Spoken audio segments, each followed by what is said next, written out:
Hello, everyone. Happy Friday. Welcome to Creatively Connecting. Fired up once again today to have one of my dear friends, Ray Amiri, on with us.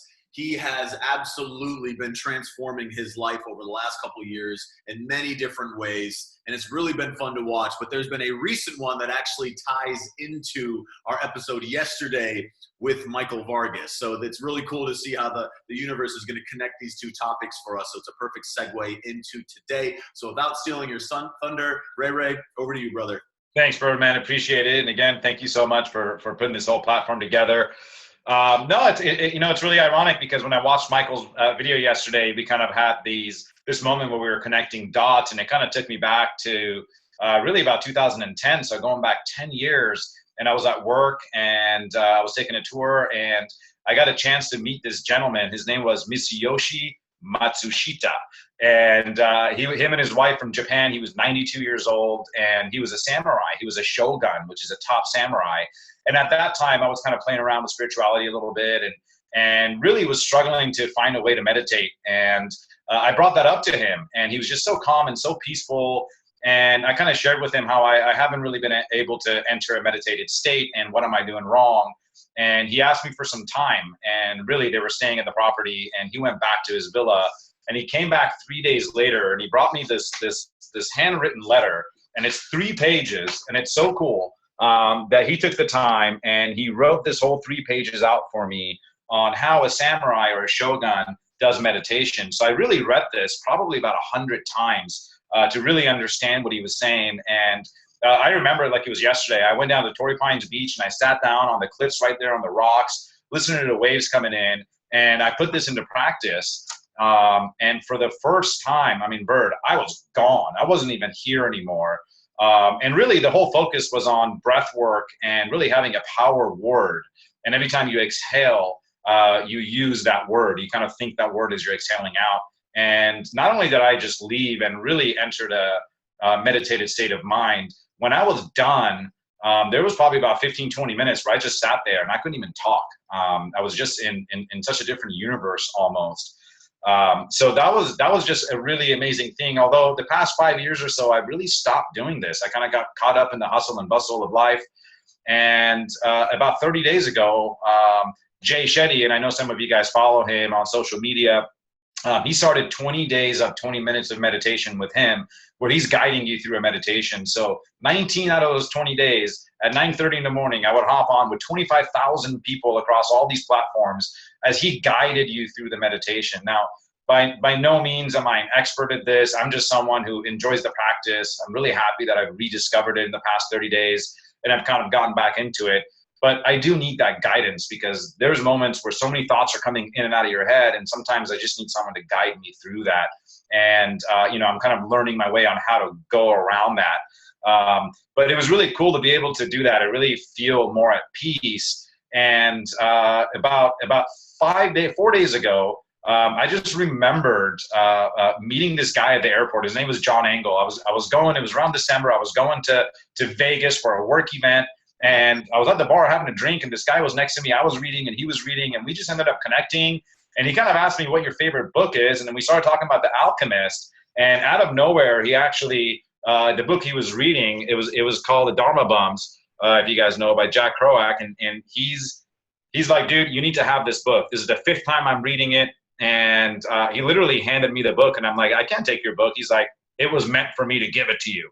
And this book has been sitting on my shelf this whole time, but with this new awakening that I'm having right now, I pulled it out, I'm reading it, I'm about halfway through. And yesterday I was reading this portion about, ironically, the guy's name is Ray Smith in the book, and how they climbed Matterhorn and they were coming down, and he was talking about how he was coming down, he was so afraid of falling, and so he was being so cautious with every step that he was taking, coming down, and all of a sudden he just remembered what his friend had said. He's like, when you're at the top of the mountain, you can't fall. Just trust the flow and go with it. And that's kind of what Michael was talking about yesterday, Vargas, how when you're coming down, hey, just trust your instinct and go. You can't overthink things. If you slow it down, you're actually at a higher risk of falling. So I just kind of connected those dots. But yeah, definitely the meditation piece has been really good. I've been doing it for about 30 days now. And it doesn't take much time, 10 minutes, 20 minutes in the day. I like to do it in the mornings. I'm eventually going to bring it into nighttime as well. And I know, Burd, you and I have talked about it, and I've talked about it with my brother and a couple other people about what do you gain. And I think Buddha says it's not really necessarily what you gain, it's more what you lose. And, you know, for me, I know that for this past month, I've lost anger, stress, anxiety, uncertainty. Those just kind of leave. But I have gained a lot too. You know, I've gained a level of presence, a respect and appreciation for the moment, definitely some peace, calm and stillness, as Jay Shetty would say. But it's been a spiritual awakening. It's just been great. Again, I'm no master at it. I've just been really enjoyed doing it for that 20, 30 minutes a day. I feel more present at home with my family and with all the FaceTime and conversations I'm having with people. So it's been a blast. Awesome, brother. You know, and it's been really cool to see you, especially over these last few weeks, because you've been so diligent about connecting with Jay Shetty and everybody else that's meditating in that space, and to see how it truly is impacting your life. And that one piece that you said to me that really resonated, again, it's not what you gain, it's what you lose. And the cool thing is when you can put the anxieties and the fears, you free up all this other bandwidth, and then what happens? Beautiful things just start to fill that space in, you know. And just again, as far as the universe is concerned, that's when we knew today was the topic. Literally, Ray was reading that passage while Michael and I were filming, and Ray had no idea that that's exactly what we were talking about. Like at the same moment. It's great. crazy. Exact same moment, and that's just those universe parallels. Letting us know that this is a message that's good for everybody that's on the line. So I know that meditating, and I've had my struggles with it over the years as well. Guided is definitely one of the easiest ways to do it. And at first it is very hard. It's very hard because your brain just fills up with so many thoughts throughout the day. That's why the mornings when you're in your theta state, it's a lot easier to do. If you can dedicate that time in the morning before the chatter of the day hits.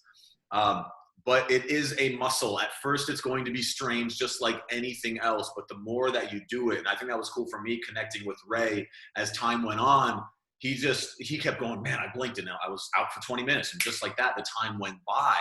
And he's just really been much more zen and at peace since it's happened, you know. So don't feel like meditation is just for hippies. It's not. Meditation is for all of us, and anybody can do it. Get through that limiting belief system that you might have right now, because I promise that all of us, whether it's anxiety, fear, stress, anger, whatever it might be, we could put a whole lot of more good things in there if we just move those out of the way. And this is something that absolutely will help that. So thank you so much for tuning in, especially you, Ray.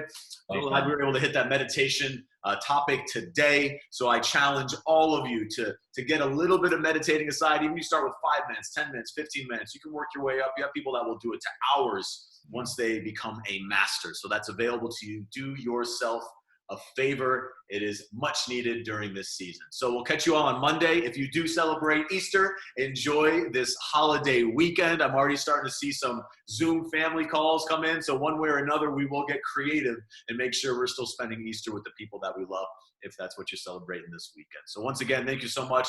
Thank you, Ray. Much love, brother. We'll catch you on Monday. Thanks a lot. Bye, everybody.